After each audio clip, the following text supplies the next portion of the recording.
going to reconvene into open session. We're going to start with Mr. Gregg is going to say our prayer and pledges, if we'll all stand.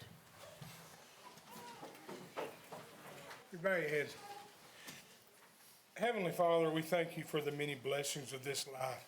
Lord, we thank you for this day. We thank you for the school district. We thank you for all of our children, our administrators, all of our employees. And Lord, we thank you for our parents. We thank you for their support for our schools.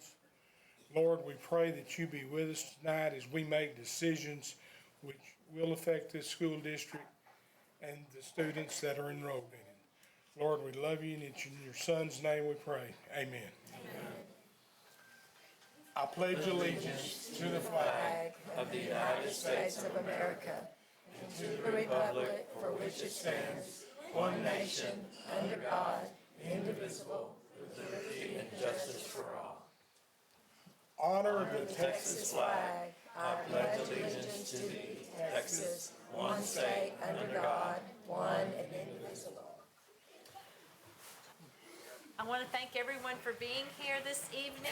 I'm Christine Borders. Our board president is in, help me out, Pakistan on a medical mission trip. And so anyway, many prayers for him and his crew.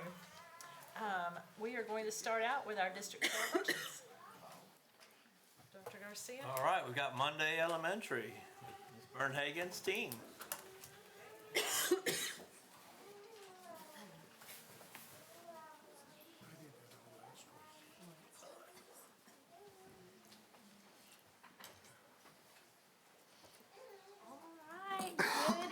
What a packed house we have. We are super excited to bring to you 3 student groups that we have at Monday. One of them is not new to Monday Elementary and 2 of them are new. So one that is not new is our Leaders of Tomorrow. So they're going to introduce themselves first and then they have a few things to tell you about their program. I'm Kevin Barber. I'm James Fowler. I'm Miss Bonner. I'm Marcel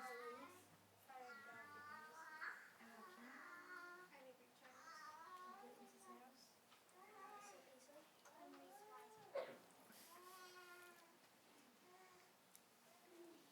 Hello, my name is Kevin Barber. I'm in 5th grade. I'm also a part of the Leaders of Tomorrow. The Leaders of Tomorrow are here to let people know that the past doesn't define us. We are willing to take our time to help any students and staff. This teaches us responsibility each and every day. Hello, my name is Kennedy Rowan. One thing about Leaders of Tomorrow is that I love is that I get to help with holiday specials and I get to be a leader on the campus. I'm James Fowler. And I'm in Leaders of Tomorrow. One thing that I like about Leaders of Tomorrow is that we get to pick up candy from the food drop. My name is Avery and I'm in 4th grade and I'm with the Leaders of Tomorrow. Some things I do is I help pick up trash and I also help people if they need it. And I also help our school turn into a better place. Hi, my name is Kevin Cisneros. I'm in 4th grade. I'm in the Leaders of Tomorrow group. One thing I like about being in this group is that I can build with other students to think and have the opportunity to help. Hi, my name is Alyssa Pisa. I am in 4th grade. What I help in Leaders of Tomorrow is helping at the Thanksgiving lunch. Hi, my name is Reese Westbrook and I'm in 4th grade and in Leaders of Tomorrow. And one thing I learned is always set good examples. Have a great day.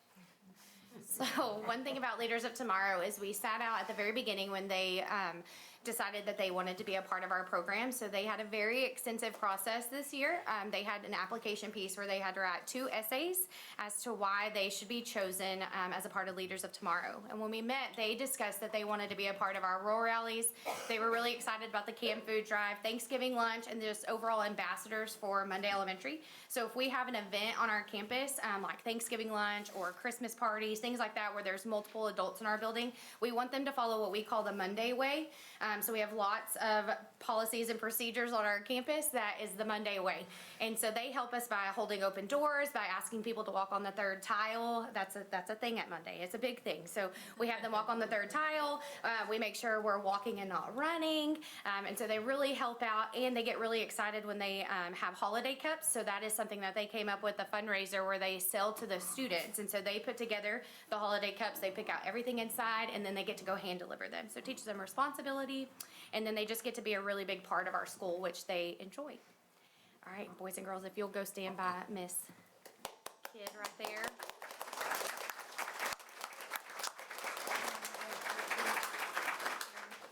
All right, our next group is brand new to Monday, and it is Safety Patrol. And so I remember one of my very first times to speak to the board. I started Safety Patrol at Nash, and so we were able to start it here at Monday, and Miss Youngman and Officer Story are ahead of that particular program.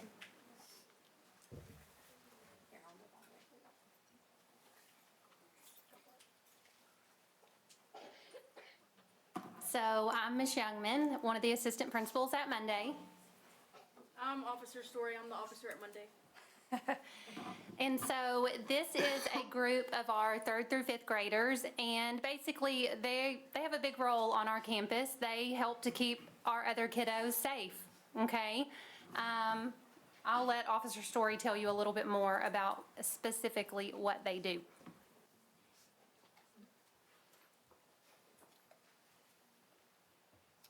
So a few things that they do is arrival and dismissal. They help open car doors for students, and then for the younger kids, they help escort them to their classes. They also help monitoring the hallways. Like Ms. Bernhagen said, we have the 3rd tile rule, so they ensure in the mornings and in the afternoons that all the kids are walking on the 3rd tile. They assist office staff when needed with various jobs, and they are always very quick to get them done. Me and Ms. Youngman are very proud of each and every one of you.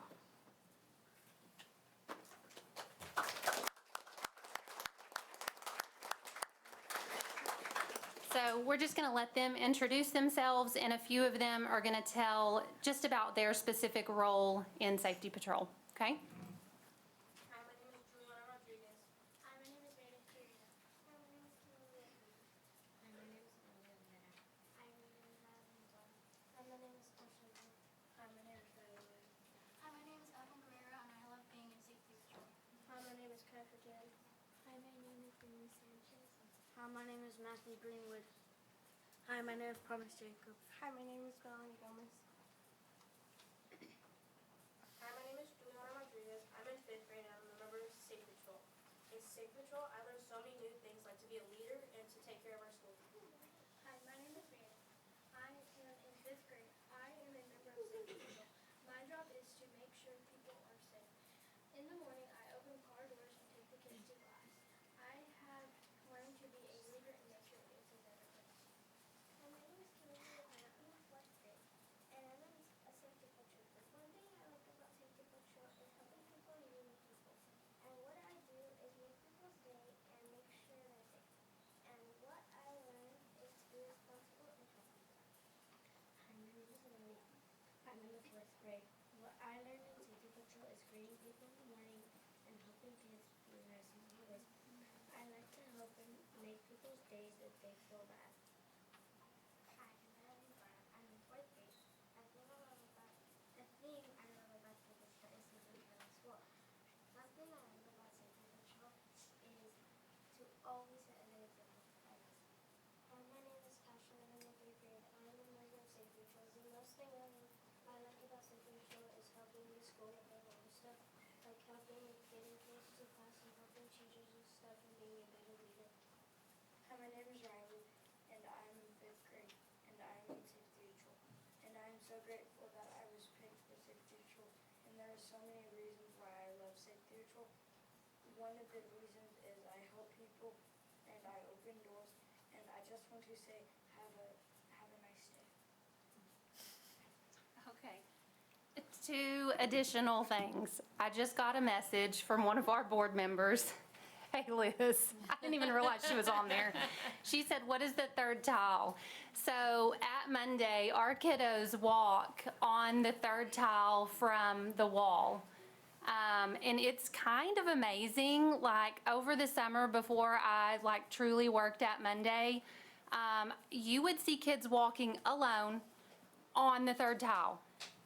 They come into the building, off of the bus, all by themselves, and they walk on the 3rd tile. All of them. It's kind of crazy. It's honestly nothing that Bernhagen and I did. They did it before we got there. So that's the 3rd tile rule. Second thing, these kiddos were chosen.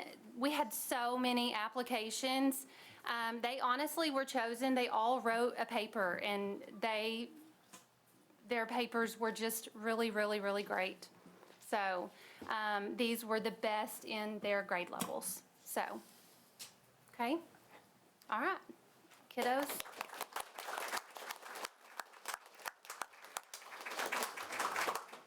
Thank y'all for keeping our schools safe.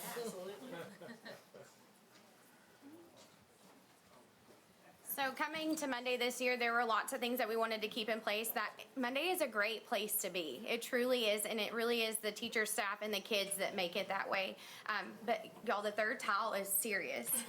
And so it gives me great pride that those kids wanted to be a part of Safety Patrol to keep the Monday way, as they all call it, the way that it's supposed to be at Monday. And so the very last group I am super proud of is our robotics team. So the first time at Monday, this is our very first robotics team, and they're going to talk to you today about all that they did. And it's Miss Duran and Miss Guerrero are their sponsors. And this is the last one, I promise. I'm super proud if you can't tell. Okay.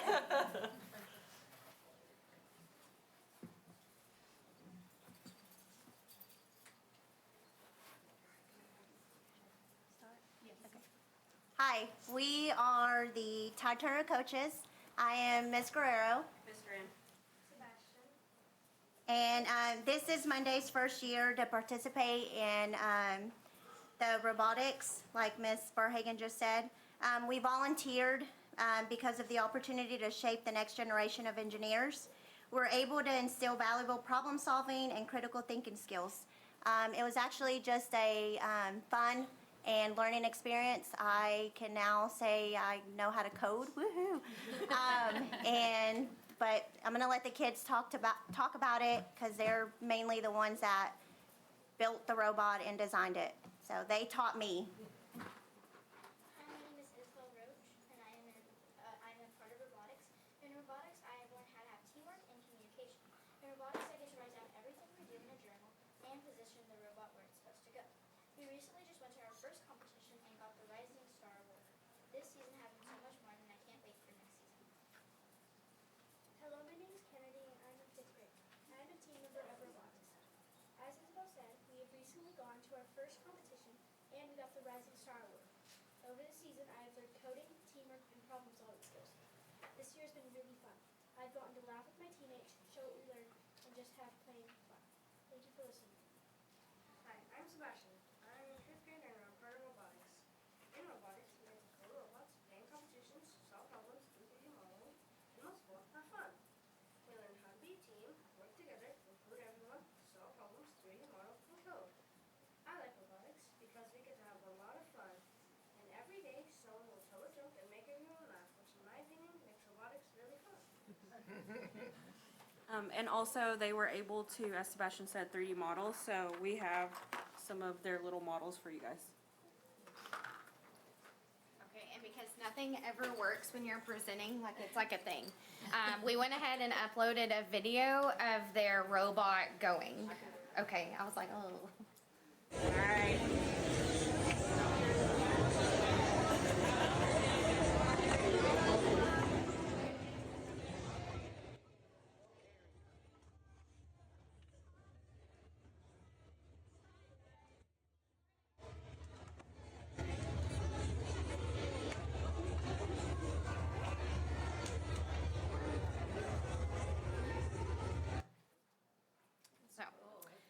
They worked so hard and we're super proud of them, but those are 3 student groups here at Monday Elementary that we're beyond proud of. So we wanted to bring them here tonight, and I know that we may have overdone it with all of the children here, but we're just so proud of them and we wanted to share it with y'all. Fantastic.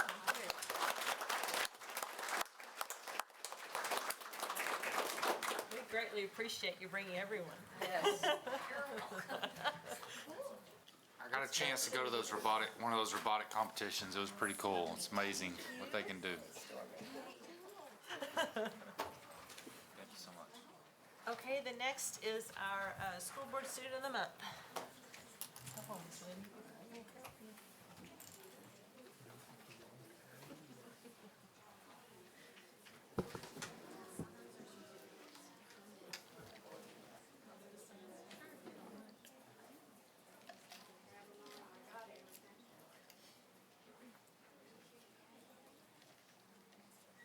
now it's time for our School Board Students of the Month.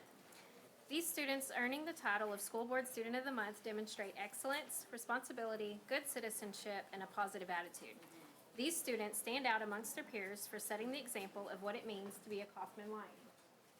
So starting with Helen Edwards, and don't get mad at me if I get it wrong, Davy Ann Sizemore, okay.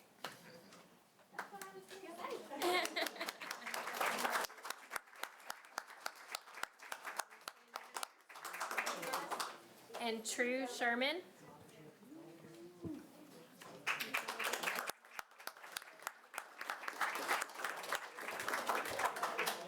From Monday Elementary, we have Joseph Orozco.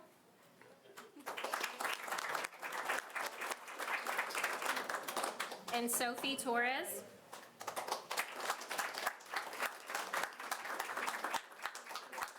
From Phillips Elementary, we have Jackson Pritchett.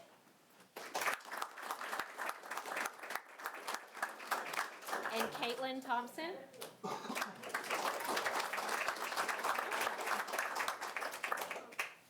And from Nash Elementary, we have Charlie Hicks.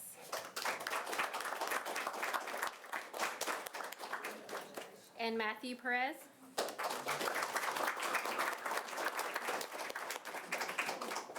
From OP Norman Junior High, we have Kai Castaneda.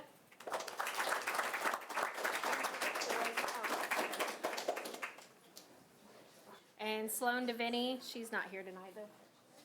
No, Sloan. From Kaufman High School, we have Micah Wade.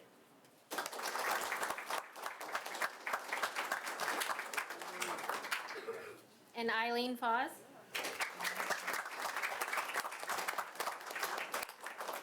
And from Gary Campbell High School, we have Leah Herrera.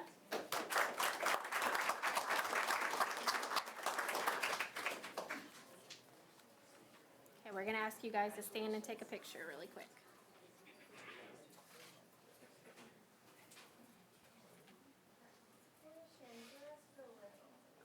Can y'all squeeze in just a little bit?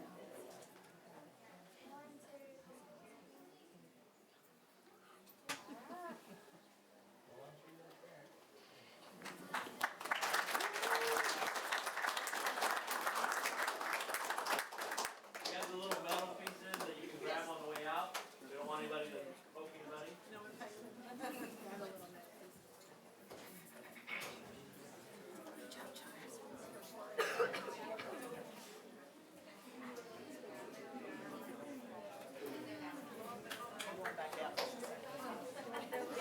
Got the little, it's over there.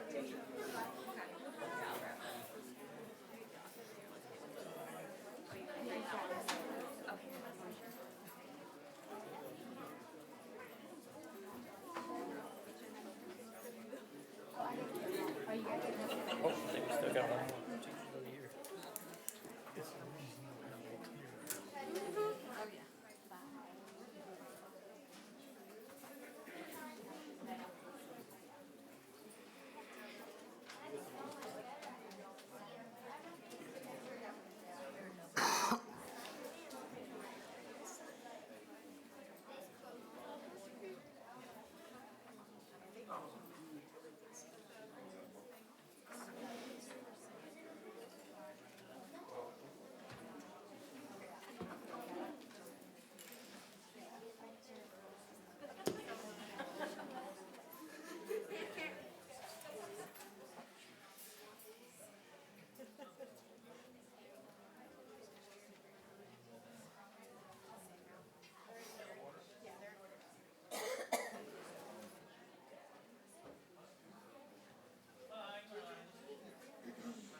Are all of them on there?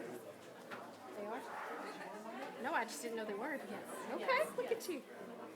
Oh, is it in the same order that I was saying? Nope.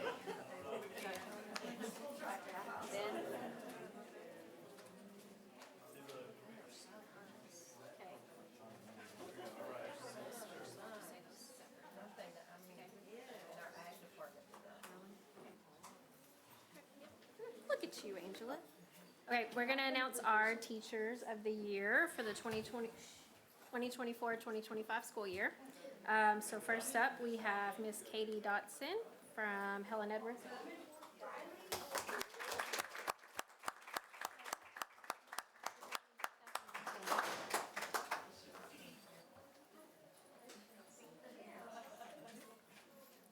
From Monday Elementary, we have Angela Whiteman.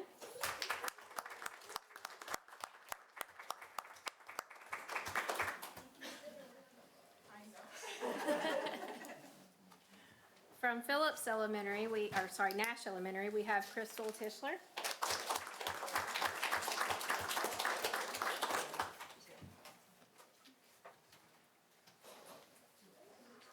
Now from Phillips, we have Miss Julie Berry.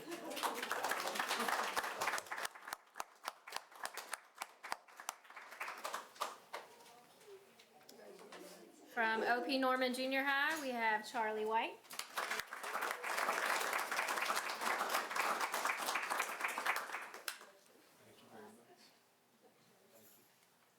From Kaufman High School, we have Miss Sonia Burleson.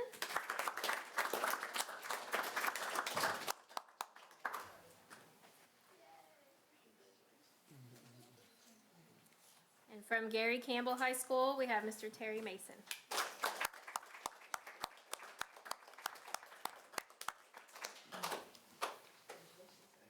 Okay, we're gonna get a big group picture of you guys, and then we'll let y'all take other pictures. Can they fit, or no, they need to squeeze? We might have elementary move forward, or elementary, and then we'll have secondary. A little bit, there we go, all right? Can we do that?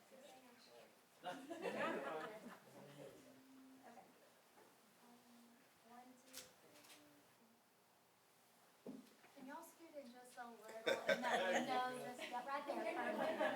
Okay, there we go. 1, 2, 3. We wanna get them by themselves real quick? Little group, we have all 7 by themselves.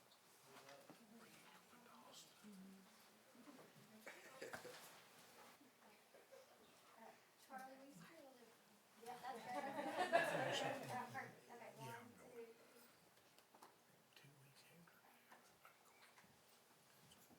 Good? That's it.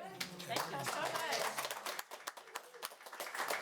And we will be honoring them at the chamber banquet as well this year. I don't believe we have anyone to speak for public comment, and so our next thing is the instructional focus, and Jenny is going to speak to us about the communications department. You. Okay, the moment we've all been waiting for, an update on communications. Okay, so I'm Jenny Hendricks, the Director of Communications, and I was lucky enough to get to add to my team this year. So we brought on Miss Hannah Kidd, who serves as our Community Relations Coordinator, but she has a split role and also serves as our Executive Director over the KISD Education Foundation. Okay, so a little bit about what we do. This kind of looks like it's in list format, and it is, but there are a lot of things that go along with all of these that you don't necessarily see all day, every day, but a lot of the graphics and logos and flyers that you see on social media or around town, sometimes we have them with community, we create those. We're also a lot of times at a lot of after-school events, or even during the day when we go around and take photographs of things that we want to showcase. We work on the website on the back end along with our technology crew. Like I said, social media, district events, which we'll get into in a little bit. We have a new volunteer management system through Raptor that helps us track volunteer hours and just gives an easier avenue for volunteers to be able to check in at schools and get their background checks. We make videos and reels. We created a community partnership program this year in the fall where we're kind of building on top of what our community and our businesses already do for us, which is help sponsor different things throughout the year, like giving to our teachers on certain events. Sponsorships and advertising, crisis communications, that mainly just means the way we communicate with our community and with our families through either Skyward or social media or Remind. And then our community newsletter. And then, of course, several other things that you may never know. A little bit just about our branding. You may have seen some of these new logos, whether it's printed on some of our shirts, our signage, on social media. A lot of us have been getting different things made. I think some of you have some of them on today, embroidered. So it's just kind of a refresh of what's always been there that represents Kaufman. Still keeping along with our, like we have one with our school song, "Oh Kaufman Lines Forever." That's something that's been a part of this community for a long time. We even had our convocation shirt that we all got at the beginning of the year to wear to convocation. That kind of does a nod to all of our old logos that we've had throughout the years, and just kind of bring in some of the new stuff just to give it a refresh. Community events. We were lucky enough to get to bring back the homecoming on the square. I know a lot of people were a fan of this. We were able to do the second year back in September, and so we're able to partner with the high school and with the city of Kaufman and our police department as well as the city police at shutting down kind of an area of the square and involving our shops, so that people can enjoy that area together again like we used to, but kind of with a new take on it. And we usually bring in food trucks. The hours are open later on all the shopping, and so it's a fun night for the kids and for all the families. We also do the Lions Family Fiesta in the fall, and this is an opportunity for our families to come up and get resources all in one place. So we have a lot of resources around Kaufman County that families, especially if you're new to Kaufman, you may not know about. So this is a good way to bring all these families together, get the resources they need, get information they need, but also get to know our students and our campuses and have fun while they're doing it. Both of these events we see well over 1,000 people at, and it's growing each time.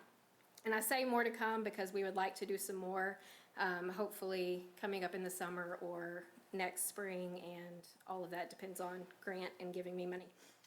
Always Grant. He said he was gonna give me a hard time, so I was leaving that open.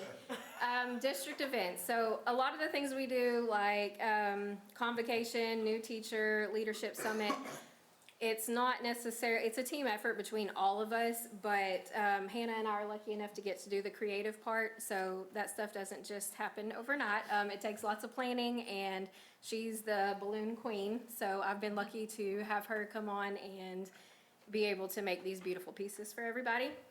And we love to be able to support all the things that the district does, so it's nice to have our hand in all of those things. We also had our first Christmas card contest. I believe all of you received the Christmas card in the mail, hopefully. They all made it. But that's just a fun little thing for our kids to do and get to showcase their art, and then know that it's going to all the surrounding districts and to our board members. Community partnerships. So these are called our Lion Leaders. A lot of times they reach out to us and look for ways to partner. We don't really have to ask a lot of our community. They're always there and they're always ready to step up. These are just a few that we've added just since August, and just in the last week or so, I think we've added another 4. So this just means that they're putting themselves out there as we partner, we support the district. We're willing to do anything that you need us to do. And last year, I had a lot of these same businesses were able to donate either merchandise or gift cards or anything they need to for Teacher Appreciation Week, and we were able to raffle those off and give those. They help a lot with the Education Foundation, and they're just good supporters of the district. So we're hoping to continue to grow that. This is a look at our social media. So our Facebook page, we have 11,694 followers. For a small town like we have, that's a pretty good audience. Instagram, 3,630, and on Twitter, 1,252. So that's just a look at the numbers so that I can move into this part. So how are we trending on these things? The social network usage, the pie chart on the right.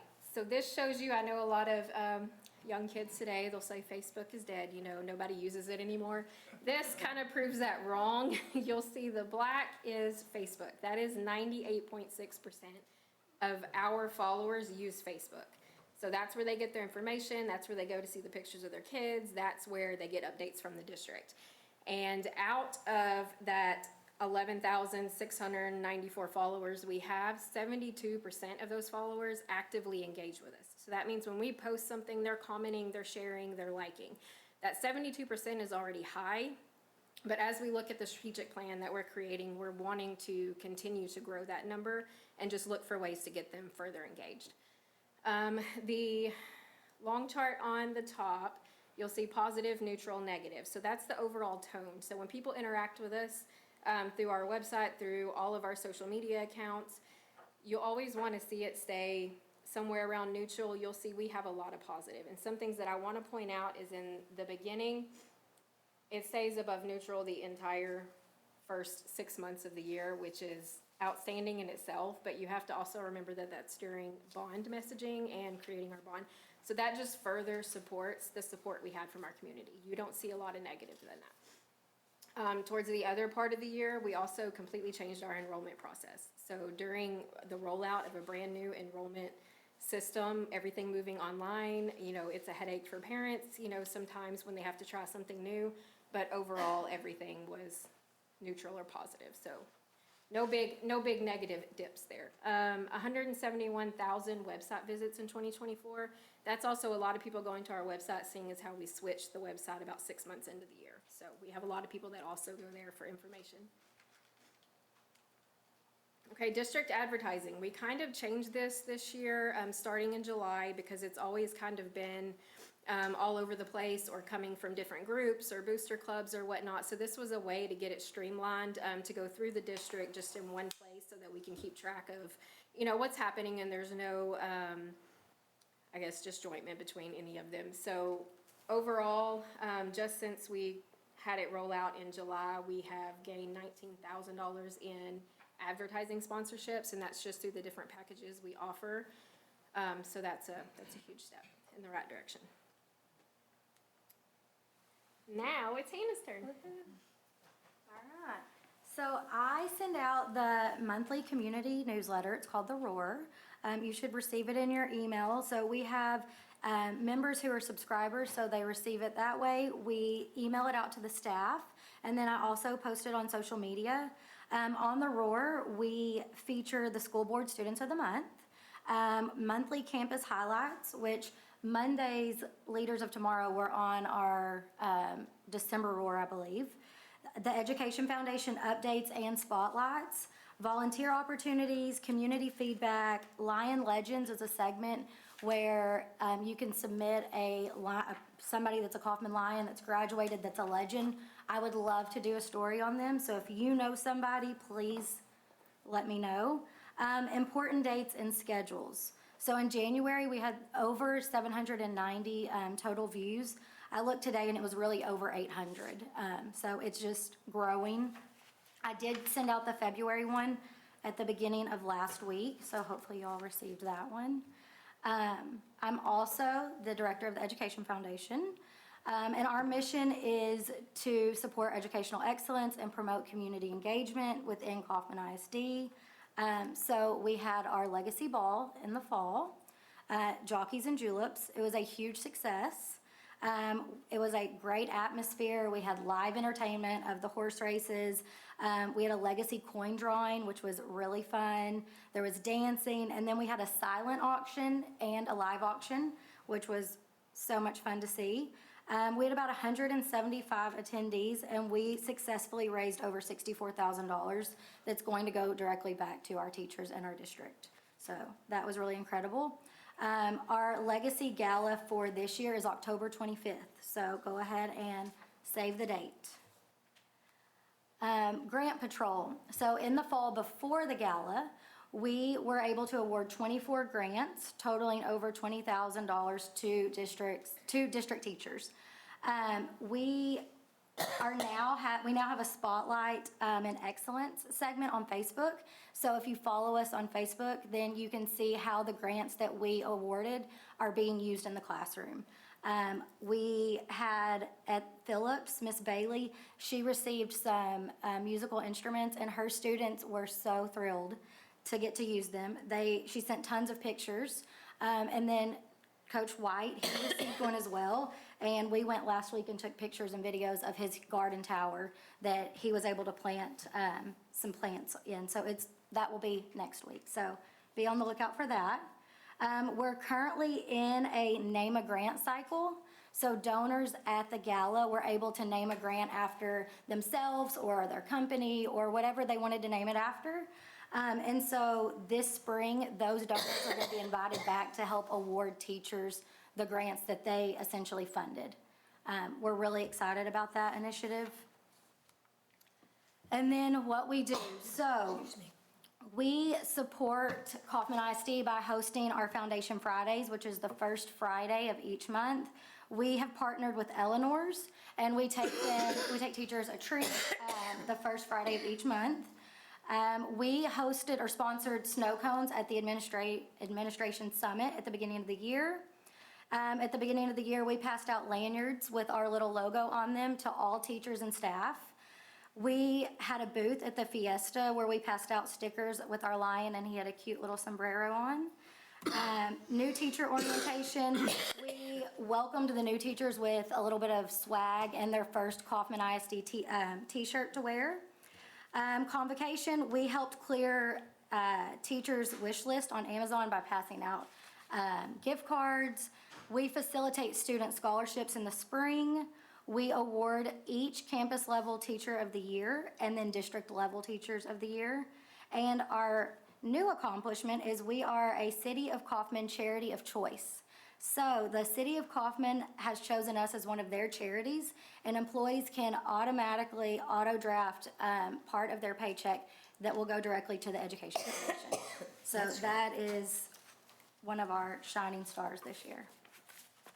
And that's all I have. Fantastic. Thank y'all so much. It is definitely a huge impact, not just in the district, but in the community. I'm just, on the positivity numbers, how do we get that? Does Facebook spit that out, or how did, I can pull the analytics for it. Okay. Just through our pages. Okay. Cool. Thank Figure y'all out how so to do much. that myself. Lots of hard work, I know, many hours. Many late hours, I see y'all places. Okay, now we are having a public hearing to discuss the KISD annual report. And we're going to enter the public hearing at 6:37 p.m. All right, it's hard to go after all that fun. And if you can't tell, they really do have their fingers and toes in everything we do, and I don't know if their families see them during convocation, so we really appreciate them. This is our annual report. You will see that some of this data is lagging 1 year, some is lagging 2, and that's just because of the different reporting agencies, the way that they report the information. And so this is primarily, most of this is based on our TAPER report, which is our Texas Academic Performance Report from 2023 to 2024. But these are the things that we're going to talk about today, because we have 8 required elements that have to be included, and that stems from 6 reports that we'll talk about. You have a tabbed, and this has everything in it with the district report. These have the campus ones, campus TAPER reports included. They will be merged and posted on our website, all of it, okay? On our TAPER report, one of the things that has to be included is our special education determination status, and we are meets requirement. That's the highest level you can get on the special education determination status, and so we're proud of that. Just a little background. This has been a kind of a turbulent ride for those of you that have been with us for a while with the accountability system, but you can see the path that we've been on. And there was this new A through F, and we were all looking forward to it, trying to learn it. And then we've had a few curveballs with COVID, no ratings, again, no ratings. And then we were rated in 21-22, and we got an A rating as a district, and we have hung on to that for 2 years because we deserve it, but also because, as you know, it's been blocked in litigation last year, primarily because the accountability manual came out after, like, we didn't know how we were being held accountable until after we took the tests. And then again this year, which has to do with some other reasons, AI grading being part of that, but that's kind of where we're at. But we have an accountability manual. We are trying to do the best by kids and our teachers to prepare people to be the best that we can be. Things that show up, it's a really lengthy report, and like I said, you have every single page of it, and it'll be posted to the public. But it includes star performance with state, Region 10 district, and subgroups, attendance rates, dropout rates, graduation plans, advanced course completion, college-ready graduates, AP participation and results, SAT, ACT scores, student information, staff information, and program information. Okay, and these are where you see a lot of the ratios and things of that nature. The PEAMS Financial Standard Report, this, and all of these reports, there will be a link, and like TAPER reports, as soon as they're released in December, like the general public can go to the website and click on the TAPER reports and pull them down by district and campus. Financial reports, that's the website where you can go and pull them, and they will look like this. And this is 22-23 financial information that you have seen and probably dissected in more detail. But this is not new information for you, but we have to report it. And so our district accreditation status, that is where you would go to find that. And this is where we're at. We're accredited.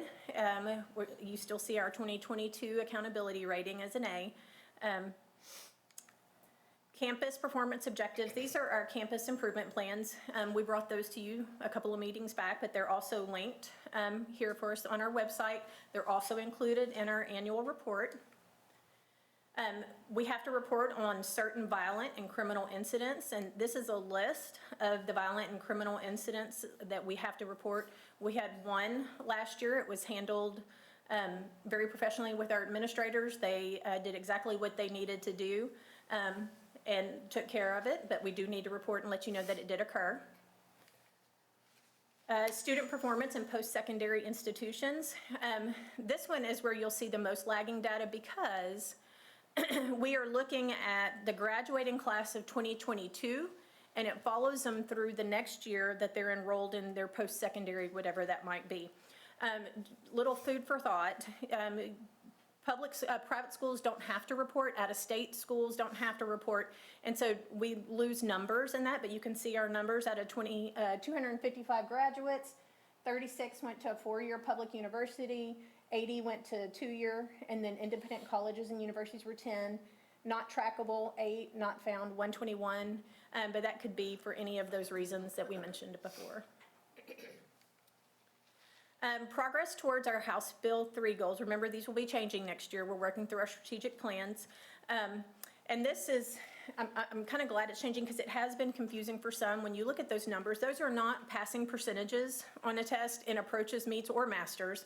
What it is it's the average of 3rd grade reading, approaches, meets, and masters, and it came up with targets. And I believe the reasoning is because when you look at the accountability matrix and how they determine cut points, that's the method they use.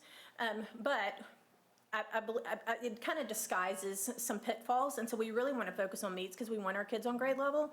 And so when we do our shift, and y'all are part of this process, we are going to be shifting towards meets. And so all of the goals on the strategic plan will shift towards meets. So any STAR goal, and it won't just be 3rd grade. We're going to be looking at every grade level for meets. And this is our math, but the same philosophy with the approaches, meets, and masters. And again, next year we'll be looking at meets. Increase CCMR without college prep class from 52 to 60% by September of 2025. And then you can see that there's 1 year lag there. And Mr. Estep, he does a fantastic job. I'm going to show you another one of these slides, but this is a perfect example. I remember sitting in the Fine Arts Center, and we were asking for this position. Some of you probably remember that. And I can't tell you how much farther ahead we are than our neighboring districts because it is constantly changing, and he does a fantastic job of staying ahead of the curve and putting things in the student handbook to keep us from losing kids as the qualifications for accountability change. He does a fantastic job of staying above that. In fact, when we go to those meetings, people are kind of freaking out about things, and they're like, what are y'all doing? Because they know that I've got a Gavin. And so I share his great ideas, and people around us are listening. Back off. Yeah, you can't have him. Yeah, I don't know if they know your kids are in Forney, so I'm not sharing that piece of information. But you can see 3.2, we met that goal, and so they created another goal with 3.3, and that's increase the number of industry certifications earned by 25%. And that's understanding that certain certifications are sunsetting, and they're even changing. We had a little glimpse at the legislative highlight, and I sent some snippets, so we'll stay ahead of it, but change is coming. Any questions? One other thing I saw, so we don't have any, I thought I saw in this book that it was saying none of our teachers are currently on the teacher incentive allotment. Is that correct? Well, we're in the No, we do have one or two that I know that came from other districts, but Okay. remember, this is lagging data too. Oh, okay. Also, I mean, we're in the process of getting the program, approved and getting it started for our teachers, so that will change in future TAPER reports. Right at the first there, you was talking about the grading 8F. Oh, right. Is in litigation. Where we at on that? Or do you know? Have you heard anything? Still in litigation. We're in the same That's place we all. were. I hadn't heard any more, but it's just. We're stalled, yes. Stalled. So we'll let you know more when, I just wondered, Yeah. you hadn't heard, for a while. it it's was crazy, real big, and I then it know. kinda went out. We're still operating under the accountability manual because that's what we have been told that we'll be measured by, and so that's what we're working towards. From your level, is there, I mean, because I know this is such lagging, data, is it basically so lagging that there's, nothing you can, not nothing you can take from it, but you see what I'm saying? Like, No, I think it's good Can you use this information. data and, Yes, I mean, when I say lagging, like, some of them are lagging 2 years, but the TAPER is last year's STAR scores. And so we use that very regularly with our campus and our PLCs, and teachers use that very consistently to project where students are heading and to measure growth, to see where they've been. So that data is very useful, but that's a great question. would you say like MAP is, because we're taking that more, would MAP be more timely that you're able to use and stuff like that? Yes, and we're also tying it to TIA, and so I'm interested to see at the end of this year, when you take something like that and you tie it to, the consequences are a little heavier. Just a lot of things, you get in line and kids take it more seriously and teachers take it more seriously. So I'm interested to see our data, how it compares to last year. But also there's a lot of data pooling resources that we're getting better and better at using, and that teachers are finding very useful. And, I mean, the principals can attest to this. They pair up kids in different groups based on the skill sets that they see that they need using the MAP testing. Well, I don't know if it's just because my kids are getting older, but this year, both of them come home and they tell me their map from the last time they took, like, they know their growth. They know their goals. And they've never done that before. You're like, you have goals. I know. Yes, no, and it's partly, I mean, we use it too to put the learner in kind of the captain's chair. It's so kids understand that this is my data and I can change this and I have the power to do that. And so teachers are kind of helping them figure out what they need to do to make improvement. It's fun to watch.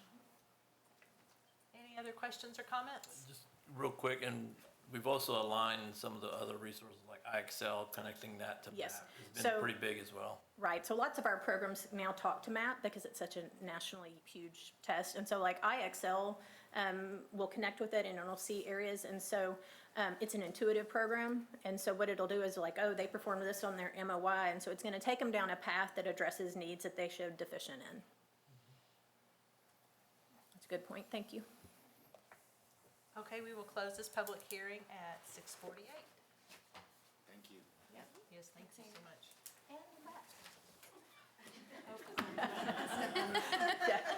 Okay. Welcome back. We are going to discuss our new 25-26 district calendar. Yes. And so we had option A and option B. We came to DEIC, they made recommendations. We put out a survey to all of our staff and students and family members. And these are the results of the survey. We sent this out only through Skyward, but there's been such a huge push for Skyward because of enrollment and grades, and it's really been a great thing.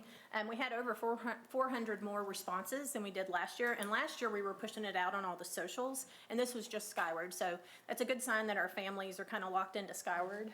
That's where we need them to be, but you can see parents and guardians. Now, parents could also be an employee, so they could be double dipping in those two categories. And students, and then you can see what location that they're associated with, and that could be where they work or where they're student. They could choose multiple. And then these were the results. Option A is similar to this year's calendar with the break that we're about to take. Option B included, we broke up that February break and did some long weekends, and apparently people really like the option A with the February break. We will see how that goes. But then I broke it up into different groups. So employees, how they voted, if they were employee and parent, how they voted, just a parent, and then a student. The only students that voted were high school students.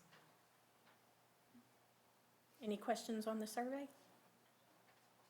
Thank you for showing us the breakout. It kind of gives us some input or some ideas. Okay, That's an action item. I will need a motion to adopt the calendar, and we need to choose which one we're going to adopt, A or B. I'll make a motion to adopt calendar option A. I move that we adopt the 2025-26 KST school calendar option A as recommended by the administration. Yeah, I have a motion by Casey, second by Ms. Mott. All in favor? All in favor and none opposed. Thank you. Okay, the next thing we need to do is start talking about an election. It is coming soon. And so I will need a motion to move that the Kaufman ISD Board of Trustees votes to adopt a resolution to provide that the Kaufman County Elections Officer conduct and supervise Kaufman ISD elections jointly with any other governmental jurisdictions which also contract with Kaufman County to conduct their election at the same date as Kaufman ISD as recommended by the administration. Do I have a motion? I'll make a motion. Ms. Abel made the motion. Do I have a second? Casey seconded. All in favor? None opposed. That was step one. I need another motion to move that the Kaufman ISD Board of Trustees votes to approve the May 3rd, 2025 constitutional amendment and the joint election contract for joint election services with Kaufman County to conduct the general election on Saturday, May the 3rd, 2025. Approve the attached form as recommended by the administration. Do I have a motion? I'll make that motion, what you said. Okay. Byron made the motion. Do I have a second? I'll second. Ms. Mott seconded. All in favor? None opposed. Okay. Now I need a motion to move that the Kaufman ISD Board of Trustees votes to order the 2025 general election for Saturday, May 3rd, 2025, and approve all related matters of the election. I move the Kaufman ISD Board of Trustees vote to order the 2025 general election for Saturday, May 3rd, 2025, and approve all related matters of the election. Casey made the motion. Do I have a second? I'll second. Lindsay seconded. All in favor? None opposed. Motion carries. Okay. I need another motion to move that the Kaufman ISD Board of Trustees votes to adopt the resolution approving the I'm sorry. This is investment policy. Oh, we're over that. Okay, talk to us, Grant. All right. Sorry. No, you're good. And this is just the annual investment review, portfolio review that we do every year right around this time. And I'll just kind of briefly walk through how our investments work. So primarily we invest in what are called investment pools. We use Lone Star, Tex Pool, and Texas Class. And American National Bank is the other spot where our money would either be invested or held. We do have an investment account with American National Bank as well. So it's kind of separate. All of those are really daily liquidity funds. And what that means is that I can move money as needed between the funds, and generally within a day that money gets there. Obviously, we keep a little bit of money everywhere. Primarily this year, and the second page of your report there kind of shows you the trend of what's going on with the rates right now. Rates did begin to slightly fall off in September in the investment pools. And that was kind of an expected thing, and the trend is that it's probably going to continue to slightly fall like that. The big differences from this year from prior years obviously is that we sold some of our bonds at the end of August. That money was invested with Texas Class, which is just one of the preferred investment pools. They have incredible customer service and things of that nature. So that's probably the biggest change that we saw. Obviously, that was a large amount of money that we put into the Texas Class, and you guys are kind of following that investment on a month-to-month basis in the financial reports. Of course, this month we also did a quarterly report. So here in a little bit, when we get to the financial reports, you'll see that quarterly report in there just to kind of show you the interest that we've earned over the last 3 months. So Yearly, we do have to do a resolution that basically says you guys want to continue following the same sort of board policies that we have, especially the local policy that's in the board book, and then also just the strategies that we generally employ. Obviously, a lot of our general fund stays with the bank because of payroll and accounts payable stuff that we pay to vendors and things of that nature. But then we do have some money in the different accounts, some of the debt service and things of that nature. So it's kind of where we are. Annual review. Is the Lone Star and Tax Pool, or is that, do they put that in bonds and CDs, or is that like money market, or is that like mutual funds? It's a pretty large mixture. I can get you more details on that if you want to, yeah. How much do we have in Bitcoin? We have $700 million in Bitcoin? Zero in Bitcoin. No risk investments. No risk. That was not legal for us. Should we just buy gold? You know, your investments can't be without board approval for more than a year. They can't, the maturity rate has to be within a year for most of them. If you guys wanted to get me to look into some of that, surely could. You're doing a great job, Grant, thank you. Thank you. Okay, I need a motion. Oh, I move that the Kaufman ISD Board of Trustees vote to adopt the resolution approving the investment policy and strategies of the district as recommended by the administration. Casey made the motion, and second. Byron seconded. All in favor? None opposed. Thank you. Okay, next we have our consent agenda. Does anyone wish to pull any item from the consent agenda for discussion? If not, I need a motion to approve the items on the consent agenda. I'll make a motion to approve all items listed on the consent agenda. Okay, I have a motion by Mr. Gregg. Do you have a second? I'll second. Second by Lindsay. All in favor? None opposed? Thank you all very much. Turn the page.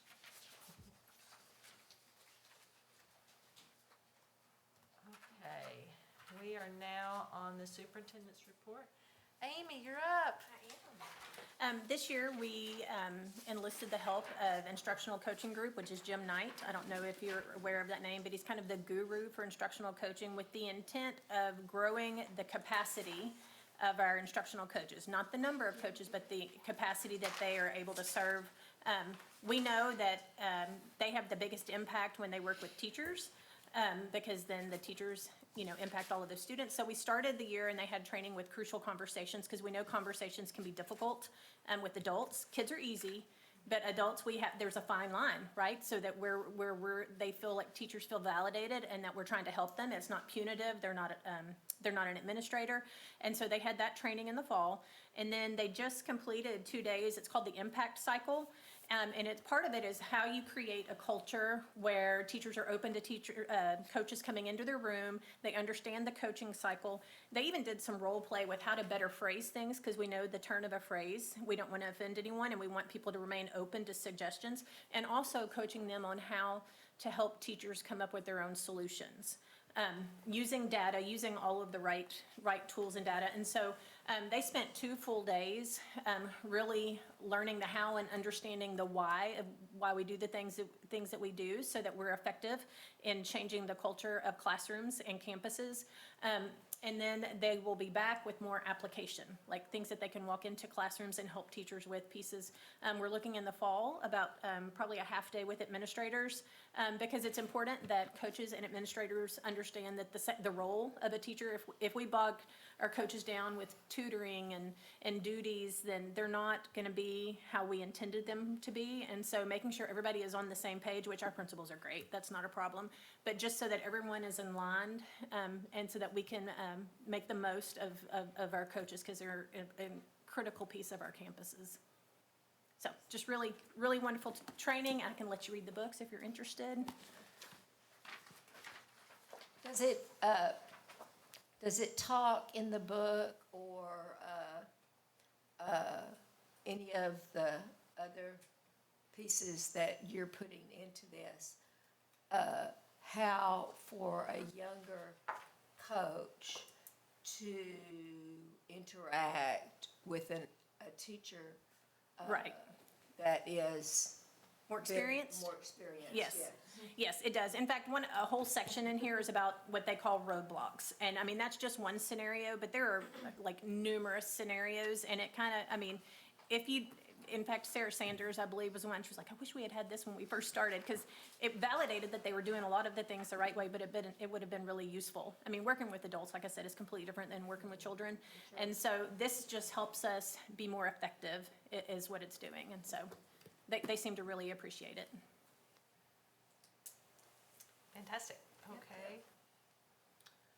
Dr. Roberts is not here, but you have the resignations, retirements, and new personnel in front of you. And the other piece is the racial profiling report showing that we're exempt. That's a yearly report you have to submit, so that's just FYI, nothing to approve there. So, any questions? Are we hired up on our bus drivers, or are we No, short? I'm pretty sure we're still short on bus drivers. Because I know we've got a few number in there that resigned, so. So they were all transportation. And I was like, Was there a reason or? No, I just think it just happens. Okay. It's cyclical, and so you just kind of stay on it.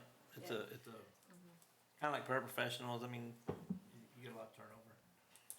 driving a bus is Every, not every easy. school district, maybe in the state, has got the same problem.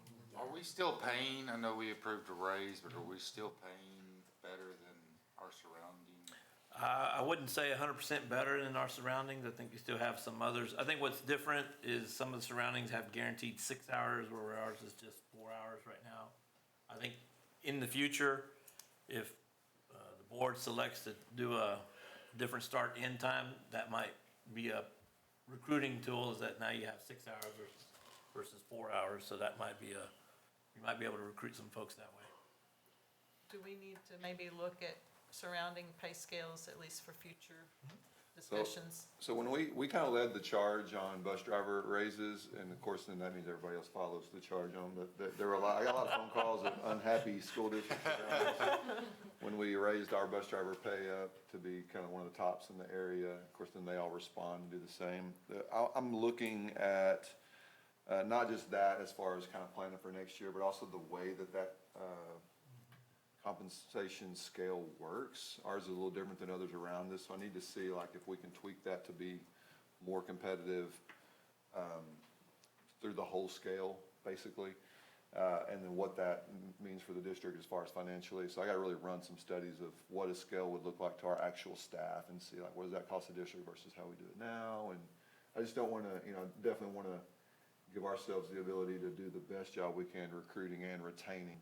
It is a very of our job pool, I would say it's probably one of the ones that really keeps an eye on the districts around. Oh, what y'all are doing, and then it's kind of a lot of transition happening based off of who's paying what in the area. So it's a combination of a lot of things. Obviously, where the scale starts, the scale itself, how is it jumping between years of service, and then also those guaranteed hours that Dr. Garcia was talking about is a big deal to bus drivers. Those are I've learned a lot about how that works now. And those are kind of the main things that bus drivers are looking at, when it comes to where they're gonna call home, I guess. Isn't there something with field trips and how I've been approached, but I thought there was something about field trips, how we handle. Oh, paying for bus drivers? Yeah, maybe, I thought how we handled our field trips or whatever, I've been, approached by that too, but anyway. Yeah, if you hear something, let me know. Definitely would want to address any concerns or opportunities, honestly. We have a lot of field trip driving opportunities where people can earn more, and talking a little bit to some other districts on like guaranteed hours and stuff like that, I think that they utilize sometimes the field trip part of that. So like, if we're gonna guarantee this many hours, but you're only getting 4, then you have to be available to drive to get those other hours in or something like that. So, there's a lot of things like that. I would definitely if you know of something, I would definitely like to know. I'll find out, but do we, Cause like if they go on a field trip, obviously they're gonna be probably going all day. Do they get paid for all of that?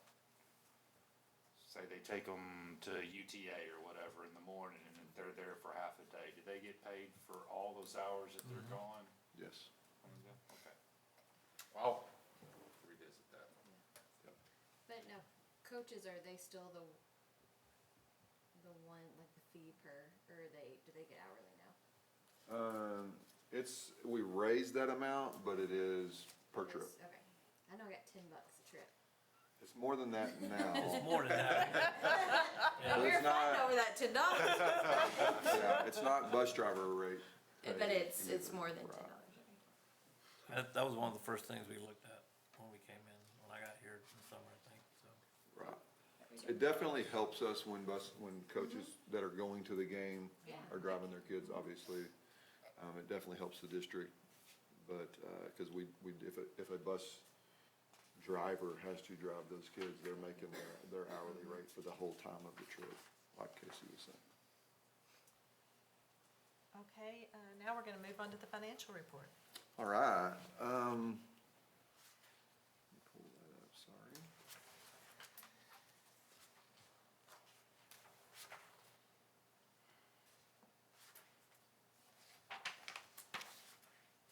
I lost it, had it pulled up.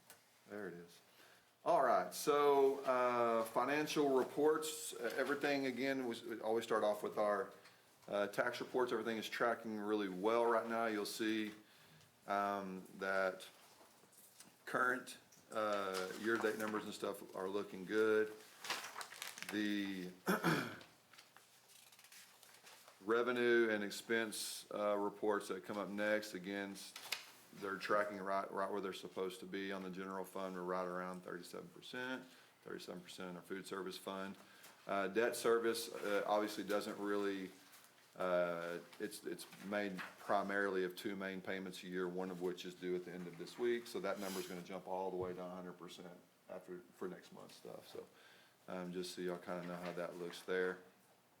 And then the expense reports are also tracking right where they should be. We should be right around the 40% mark right now, so everything's looking really good there. Like I mentioned earlier, the bond, investment there, we are showing you that monthly now. And as of the end of December, our interest earned is still exceeding our expenditures to date. And so expenditures to date are a little over $1 million at this point. That's primarily made up of the security camera initiative that we have going on. So if you see Mobile Communications America, that's the company that's actually doing the installation of the security and a lot of the exterior door stuff. VOK obviously is our architect, and then Davenport Group, that was the infrastructure side of the security camera, so the servers and things like that we had to get in place so that we could have one system that ran the whole district and had a consistent platform that was easy to use and had enough storage to be able to store it. How many days do we have, Angela? 30. Is it 30? Yeah, 30 days of video across the district. So that's a lot of storage when you consider all the cameras that we're putting in. Fund balance, these are the new numbers. Based off of the audit that you guys heard last month, you'll notice that the green section of my little fund balance dollar down there at the bottom grew. So that's a testament to you guys and being very cognizant of how important it is to keep a nice, healthy fund balance for the district. So we have well over the 3 months plus another month of emergency, and then now we have a pretty good little capital projects fund there that we can do some things around the district as we need. You'll remember when we budgeted this year, not knowing for sure kind of how the legislative session and looking around all the districts around that are in the deficit budget, we really worked hard to trim down the budget to where we could still pass that balanced budget, with the knowledge that there may be some things coming along, because I kind of knew that our fund balance was going to kind of grow back up after the year before. And so those projects are still kind of coming. You guys have already approved some things that we're doing, but there are a few more things that you're going to see next month. We've been talking about the maintenance wish list that's on the way. Well, that'll be not next month, next Monday. So you guys will see that. I'm compiling that. I actually met with Ryan this morning about it. So That's that. Ideal Impact, again, this is just our energy savings. Had a really good month in December. So we're really tracking better now and starting to kind of hit our stride on the energy savings piece there. So you see that we've saved now to date from when we started that project about $170,000 on our gas and our electrical. We talked a little bit about investments. I won't go into this too much, but you can just kind of see, again, where the money is. That big jump on the investment pool side obviously had to do with bond funds. So we got quite a bit of money there.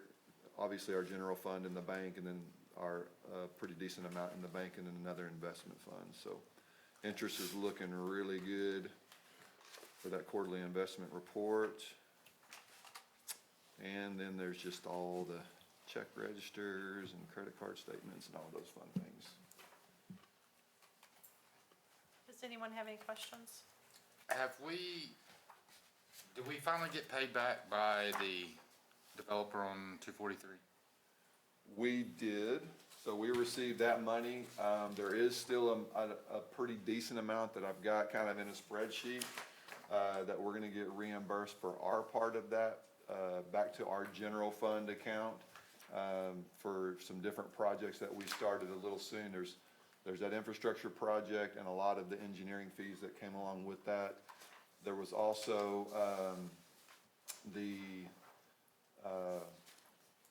camera project that we started in the summer, just before, you can start some of those bond projects early, just before the bond proceeds were sold. So I tracked all that stuff and I'm hanging on to it. It's just with the way we're kind of juggling capacity right now with our biggest project going on, that stuff's still reimbursable, but I'm kind of waiting until everything else, all the chips start to fall, so that I know I don't want to rob Peter to pay Paul and the whole situation. So that's kind of where that is. But yes, that's all closed out at this point. So they've all paid us what they owed. And Can we kind of get a final accounting maybe of what we spent on that project and the reambrsement? Absolutely. It came in quite a bit under what was projected in the beginning, but I can get you all the numbers on it, yeah. Pull that together for the next finance report. Okay, maintenance report. All right, so I won't go into them too much. You can kind of look at the pictures, the different things they've got going on around. Obviously, he's included some roofing. Roofing is a big priority, like we talked about last month, and the lovely torrential downpour that we got not long ago, about a week ago, really highlighted not just our primary leaks, but our secondary leaks and our tertiary leaks, because when rain's coming down, I know you guys know this, it actually starts to pool. It won't even drain off the roofs fast enough. So some of those leaks that were small looked huge, and then it also starts to show all the leaks that we kind of might have forgotten were there. The old tile that had that little brown spot, but it hadn't been wet in a while, those were all wet after that rain. And so I think Ryan sent something out to the principals about, please send me an update now that we have even more leaks that are identified.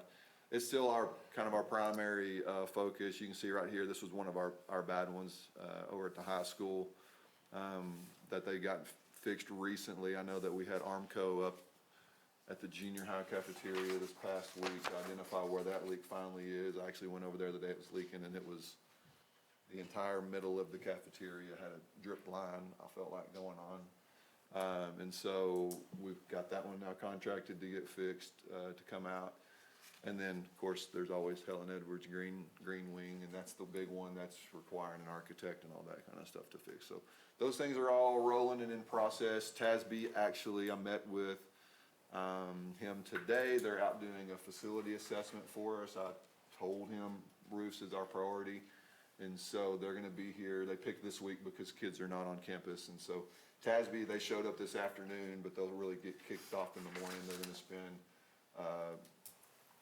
tomorrow, Wednesday, and Thursday, and I think maybe a part of Friday in the district, looking at every room, every roof, everything we got, basically, from a facilities perspective. And they should then, by the end of June, he said, have a really comprehensive report for us on all the priority needs in the district and all that kind of stuff. So I know we already know some of these things, like the roofing needs and stuff like that. He may find even more things that we need to put on that list, but that'll really inform kind of how we prioritize what we're gonna be working on and fixing over the next several budget cycles, basically, as we go.